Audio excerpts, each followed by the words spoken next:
Alors, Eric est là, vous parlez de l'opposition. Alors, l'opposition ne pourra-t-elle pas payer le fait d'avoir dans son camp des membres de l'ancien parti, donc le parti démocratique gabonais? Est-ce qu'elle ne va pas avoir un problème pour incarner l'alternance et le changement? Ben, elle va assumer un bilan.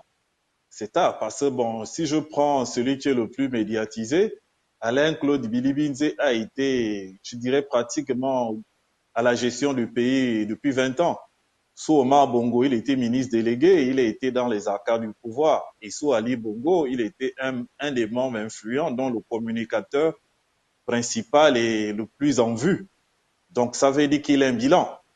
Et ce bilan, il est catastrophique parce qu'il porte le bilan d'Ali Bongo et ses amis.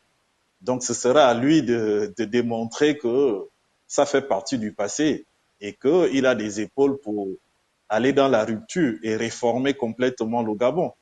Et c'est le cas de la plupart des opposants aujourd'hui. Vous savez, moi, un opposant qui était PDGiste, pour moi, il n'est pas attractif, quoi.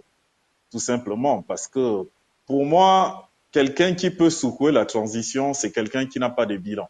Quand on n'a pas de bilan, on peut vendre un projet et on peut critiquer, on peut attaquer les bilans des autres. Mais quand on a un bilan, c'est difficile de prendre l'ascendance parce que les autres aussi vont attaquer votre bilan. Et si le Gabon est dans cet état, ça veut dire que tous ceux qui ont géré ont une responsabilité. Parce que s'il y a eu un coup d'État, s'il y a l'insatisfaction générale, c'est que le Gabon n'a pas été bien géré. Et à partir de ce moment, tous ceux qui ont contribué à la gestion, pour moi, ils ont échoué, ils ont un bilan.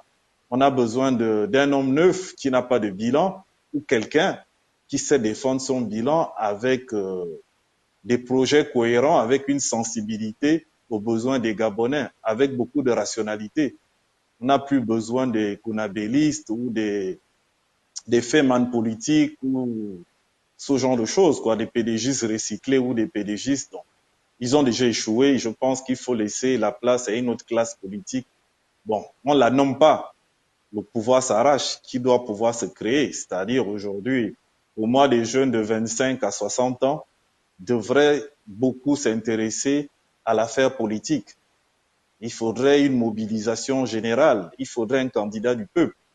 Un candidat qui puisse résoudre les problèmes existentiels de la majorité des Gabonais. Et la majorité des Gabonais vivent dans les quartiers populaires.